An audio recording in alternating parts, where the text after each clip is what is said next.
Stubborn fat is not fun to deal with. It's the fat around your belly, your hips, your love handles. I'm gonna share with you a simple 3-step protocol that's going to teach your metabolism to tap into stubborn belly fat. And this works so well and so easy, you're gonna get results in the next few days, in less than a week. The best part, it's not restrictive, you're not relying on willpower, you don't have to count a single calorie, and you're not even going to cut calories because we're gonna focus on something else. How do I know this? Well, 16 plus years ago, I was personally somebody who struggled with stubborn fat. I was classified as being obese at 250 pounds. You can see the photo on the screen here, 34% body fat, physically obese, and I had a lot of stubborn fat. So I went on to spend thousands of hours studying human nutrition and metabolism, and I cracked the code. And as a result, you can see here on the screen my before and after. I went from 34% body fat, a ton of stubborn fat,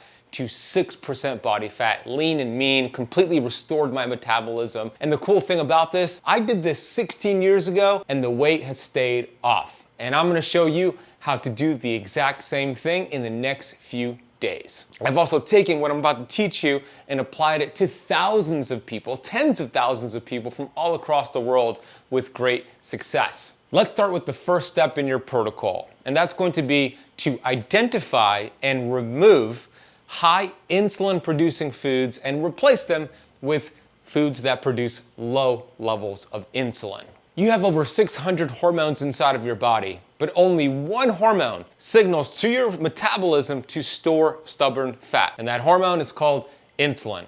Insulin is an energy sensor, and when you activate it with these specific foods I'm gonna outline for you, you're gonna signal to your metabolism to store fat, to store belly fat, to store love handle fat, the fat that you wanna get rid of. Insulin is going to prevent you from doing that. Insulin is the bully of the block. When he's around, all of your fat-burning hormones, all 8 of them, they're deactivated, they're running away. So think of it this way. When you have high levels of insulin, you're in a fat storage state. When you lower insulin levels, you're in a fat burning state. So when we look at the 3 macronutrients available to us, carbohydrates, protein, and fats. Out of those 3 macronutrients, you can see right here on the graph, it's the carbohydrates that will spike insulin the most.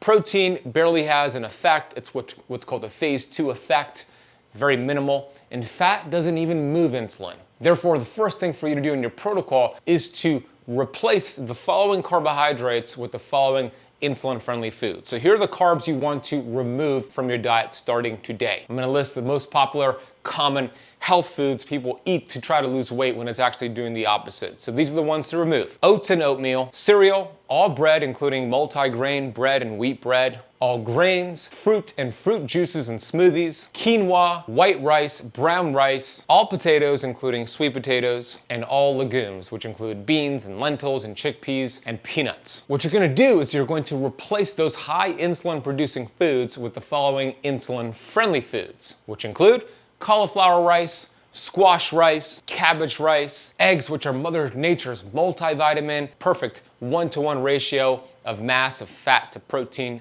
minimal carbs, red meat, which includes beef and lamb, seafood, but you wanna make sure the seafood comes from the SMASH acronym. It stands for sardines, mackerel, anchovies, salmon, and herring. Those are small fatty fish that are great for fat loss.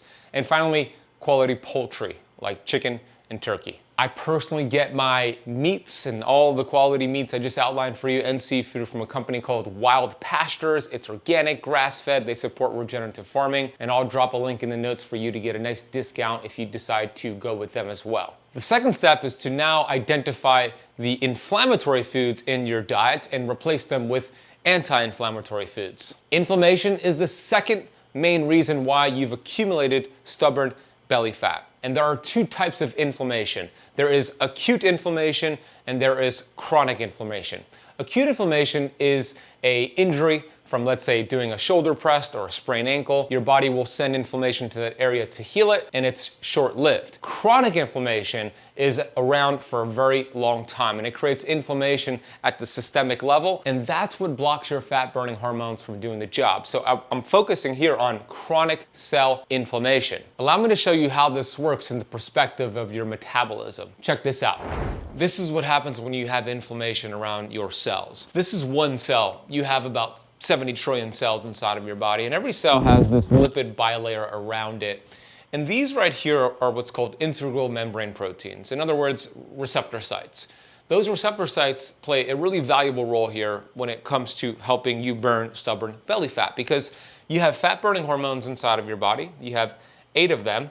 And those fat-burning hormones are essentially messengers. So all hormones are chemical messengers that's sending signals to your cells. So think of the receptor sites as a cell phone antenna that receives signals to produce a job. Well, your cells and your receptor sites do something similar, and this is how your metabolism works. Your hormones, your fat-burning hormones, are sending signals to those receptor sites so the message could be heard, picked up, and then it tells your mitochondria to burn fat. It doesn't really matter what your genetics are, or if obesity or weight gain runs in your family. That's a very small percentage. Now, it is true, you cannot change the genes you were born with. However, epigenetics rules, and that's the expression of genes. It all comes down to that membrane and those receptor sites. When you have a good amount of low inflammation, this works efficiently. Your fat-burning hormones get into the cell, you burn energy, it raises your basal metabolic rate, you burn more calories, you get nice and lean. This is exactly what I achieved with the before and after photos I showed you. But here's the thing, when you have cell inflammation, then the message is not going to be heard. It's like if I cut off my mic here and I still am speaking to you here on this lesson, you won't hear me, you'll get frustrated, I won't be able to deliver the message, and there will be symptoms. So one of those symptoms is your body cannot get the fat-burning hormones into the cell, and then you start storing fat and raising more inflammation. It becomes a vicious cycle. Therefore, this is very important. The fact that you're watching this video or listening to it on the podcast means you have a weight symptom. If you have stubborn belly fat, you don't have a weight problem. Nobody in the history of this world has ever had a weight problem. It's a weight symptom. The body doesn't lose weight to get healthy, it gets healthy to lose weight. That's why we're not focusing on calories. That's a lose weight to get healthy method. We're focusing on lowering inflammation, which is a get healthy to lose weight method. When you swap out these foods I'm going to share with you that are inflammatory with anti-inflammatory proteins, then all of a sudden your inflammatory levels drop and the fat-burning hormones get into the cell and you start shedding excess fat. And this happens within days. So let's cover the foods we want to remove and then go over the foods to replace them with. The tricky part here is this. A lot of these inflammatory foods I'm going to share with you actually don't spike insulin, and we establish how that's a good thing. However, they're still going to prevent you from burning fat because of its inflammatory nature. I've spent the last 16 plus years studying tens of thousands of hours to identify these inflammatory foods and the healthier swaps, and I'm going to share that with you right now. Let's start with the first set of inflammatory foods. These are called vegetable and seed oils. These fats are arguably more inflammatory than processed sugar and carbohydrates because of what it does to create inflammation around the cells that I just showed you. These fats stick around in your body for years, and it takes a lot of effort for your body to process them because they're rancid, and it steals energy and antioxidants away from your body. As a matter of fact, this study showed a 5-ounce serving of French fries cooked in these inflammatory fats was equivalent to smoking 20 to 25 cigarettes. That's how inflammatory they are. So here are the 10 inflammatory fats and foods you want to remove today. We have canola oil, which is called rapeseed oil in the UK. We have corn oil and cottonseed oil. Then we have soybean oil, safflower oil, and sunflower oil. Then we have rice bran oil, grape seed oil, fish oil, and refined peanut oil. These fats are called polyunsaturated fatty acids. They're very unstable and inflammatory. What we want to do is swap those with saturated and monounsaturated fatty acids. My favorite set of saturated fats that are great for cooking fats are going to be the following: butter, ghee, beef tallow, duck fat, and lard from healthy pigs. And then we have monounsaturated fats. These are plant-based or fruit-based fats that are great for salad dressings and dips. These include avocado oil, olive oil, and coconut oil. It's easy to control this and make the swaps right now. Go to your pantry in your kitchen and make sure you're looking at the ingredients list and it doesn't have those 10 fats I mentioned, and swap them for the healthy fats. Now, when you're at restaurants, that's the hard part. What I do is I use my seed oil allergy card, and what this card I just show to the server and they bring it back to the chef, and it says that you're allergic to those bad fats I mentioned. Can you please swap them for the healthy fats that I mentioned? And it has all of them listed here. You could download this for free to your phone, You could either save it as an image to show to the server at the restaurant, or you can print it out and use it as a card like I do personally. And you can get this for free over at 𝙎𝙬𝘽𝙎𝙬.com. The next set of inflammatory ingredients to remove are artificial sweeteners. Artificial sweeteners can disrupt your gut microbiome and increase your hunger, making you eat more calories and eat unhealthy calories. Studies suggest that these artificial sweeteners are not properly metabolized inside of your body, and for some can raise insulin levels. The artificial sweeteners to remove and avoid are going to be sucralose, which has been proven to be genotoxic, meaning inflammatory to your DNA, aspartame, and isosulfame potassium, which is also called ACE-K. So you'll typically find these in like energy drinks and diet drinks. You could also see them in like Splenda. These are the products you want to avoid. Instead, swap them for healthier alternatives, which are the following: monk fruit, allulose, stevia, xylitol, erythritol, and even raw honey in small amounts. I'm talking about maybe 1 to 2 teaspoons per day.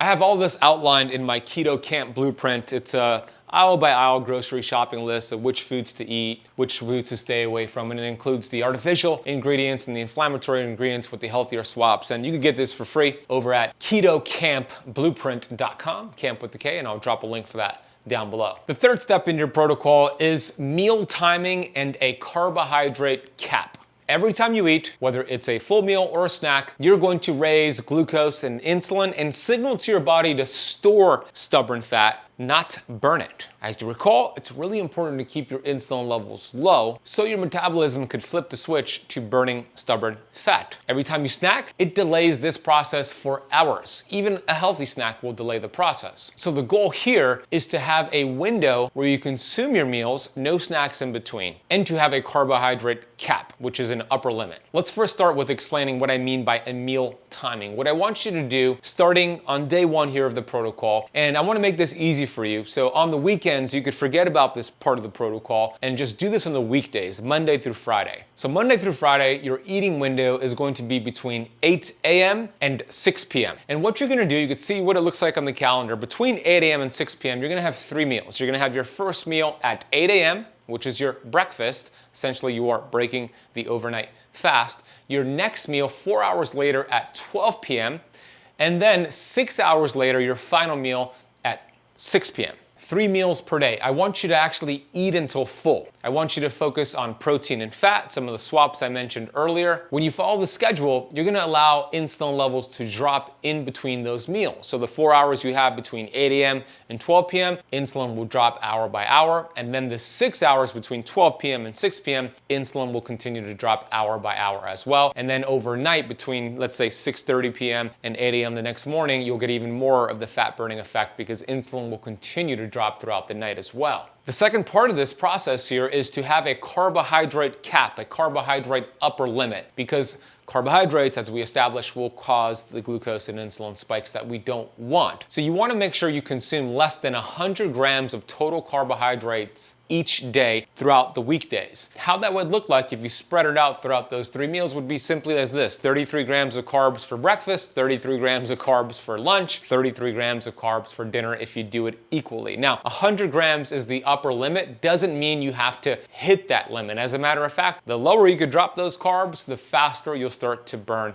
belly fat and stubborn fat. During the weekend, don't even worry about any of these restrictions. I want to make this enjoyable so you're not restrictive and you're able to enjoy social events. Your focus on those meals, those 3 meals, will be on protein and fat, eating the foods I outlined for you earlier. And the cool thing is this: when you start to eat more protein and fat and less carbs, it's really satiating. It activates different hormones and chemicals inside of your body like leptin, cholecystokinin, peptide YY, which actually helps you feel full and prevents you from needing to snack in between those meals. It works really well, and I'm excited to hear about your results. For those of you who take action on this, I want you to come back and share with me your results on how it helped you burn stubborn belly fat. If you enjoyed this video, you're gonna love a recent video I just released on the 5 ways to speed up fat loss naturally. The most important thing to understand when it comes to fat loss is that your metabolism runs the show. If you implement these 5 easy tips, you're gonna notice fat loss disappearing off your body day by day.